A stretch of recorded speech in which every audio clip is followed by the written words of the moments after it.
कार्तिक कथा अध्याय 28। कार्तिक कथा सुनने के लिए चैनल पे नए हैं तो चैनल को सब्सक्राइब करें। श्री विष्णु भगवान को प्रसन्न करने वाला तथा भक्ति एवं मुक्ति दोनों को प्रदान करने वाले आज कार्तिक माध्यम में वो 5 कौन से ऐसे चीज हैं जो करने से प्रदान होते हैं भक्ति और मुक्ति। आइए जानते हैं माँ लक्ष्मी का निवास क्या काम करे जो माँ लक्ष्मी का निवास माँ लक्ष्मी प्रसन्न रहेंगी सदा घर में। आइए वो भी जानते हैं कथा के माध्यम से। तो प्रेम से बोले हर हर महादेव, लक्ष्मी नारायण की जय, राधे राधे, कृष्णा कृष्णा। सूत जी ने कहा, हे ऋषियों, श्री कृष्ण अपनी प्रिय सत्यभामा को इतनी कथा सुनाकर संध्या वंदन के लिए चले गए। यह कार्तिक महात्मा मैंने जो उनके द्वारा कहा गया आपको सुनाया है।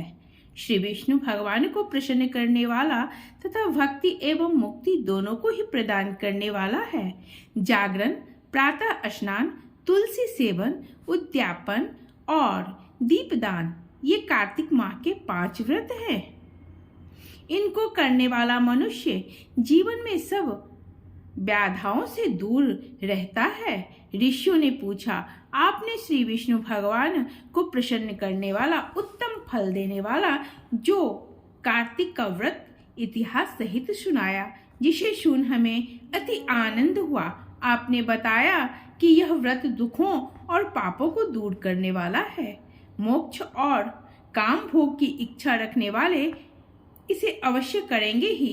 अब आप बतलाइए कि यह व्रत करने वाला किसी संकट में पड़ जाए, रुग्ण हो जाए या गहन वन में भटक जाए तो इस उत्तम शुभ फलदाता व्रत को कैसे संपन्न करें, क्योंकि ऐसा उत्तम व्रत कठिनाई में भी त्यागने योग्य नहीं है।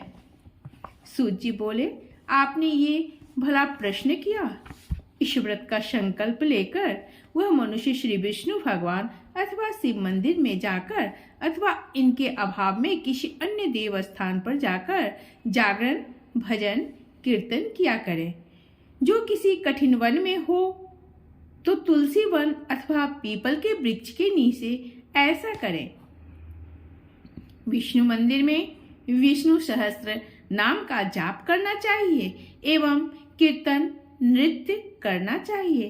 किसी ऐसे स्थान में पहुंच जाए जहां स्नान योग्य अच्छा जल न हो तो विष्णु के नाम से मार्जन करें। यदि दीपदान ना कर सके तो पराये बुझे दीपक को ही जला दें अथवा उसमें हवा लगती हो तो उसे हवा से बचा दें।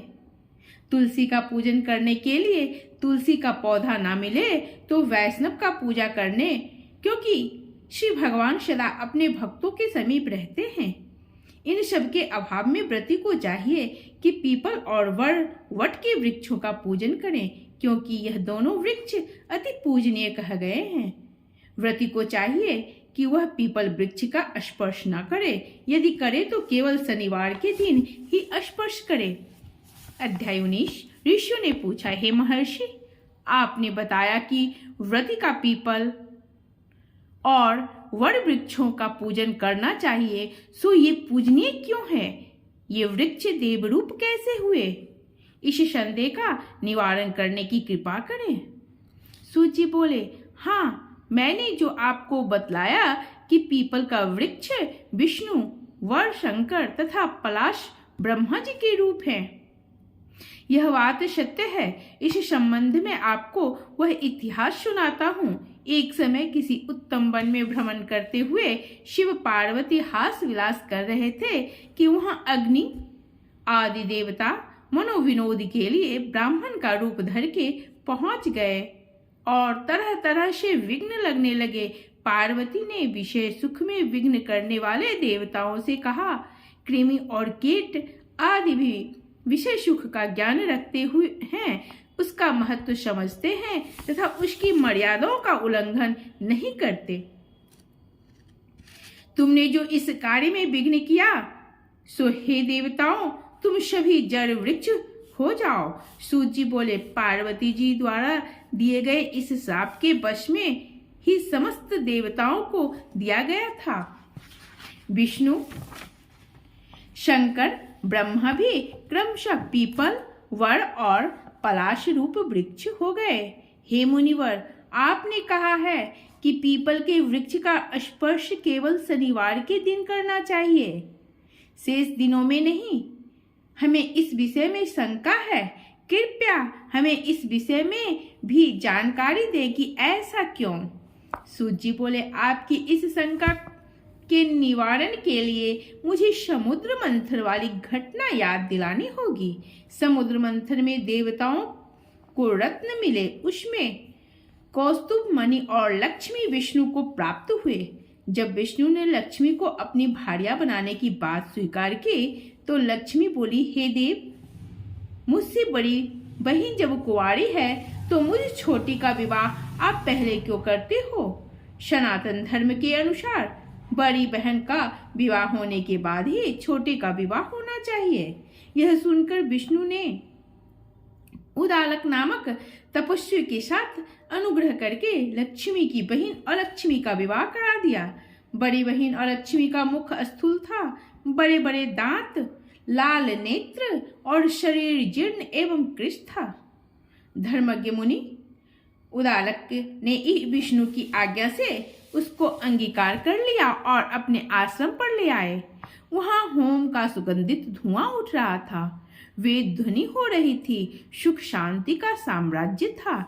ऐसे स्थान को देखकर दुखी होती हुई अलक्ष्मी बोली, हे ब्राह्मण, यह स्थान मेरे निवासी योग्य नहीं है, मुझे आप किसी और जगह ले चलो। उदालक बोला, कांते, यह क्या बात हुई? तुम यहाँ क्यों नहीं रहोगी? अलक्ष्मी कहने लगी, स्वामी, जहाँ वेद ध्वनि होती हो, होम होता हो, भगवत भजन होता हो, अभ्यागतों का सत्कार होता हो, यज्ञ दान आदि शुभ कार्य जहाँ हो, स्त्री पुरुष प्रेम पूर्वक रहते हो, देव पितृजनों का सविधि पूजन होता हो, वहाँ मैं कैसे रह सकूंगी? मेरा स्थान तो वहाँ है जहाँ दिन रात स्त्री पुरुष कला होती हो, जहाँ कर्कश वाणी बोली जाती हो, जहाँ दुराचरण होता हो, गुरु का सत्कार ना होता हो, कामचोर, आलसी और अधर्मी मनुष्य का जहाँ निवास हो, ऐसी ही जगह मेरे लिए प्रिय है। मैं मदिरा पान और गौवंश का वध करने वाले पापी हत्यारों को उत्तम मानकर उनके निवास को ही अपने योग्य मानती हूँ। आप मुझ पर कृपा करें और मुझे अन्यत्र ले चलें। उदालक ऋषि कुछ सोचकर बोले, हे कांते, जब तक मैं तुम्हारे योग्य स्थान की खोज करूं, तुम इस पीपल के वृक्ष के नीचे रहो। सूत जी बोले, इस प्रकार उस पीपल के वृक्ष के नीचे अलक्ष्मी को बैठाकर उदालक ऋषि उसके लिए उपयुक्त स्थान खोजने चले गए। अलक्ष्मी उनकी काफी समय तक प्रतीक्षा करती रही, लेकिन उदालक ना लौटे।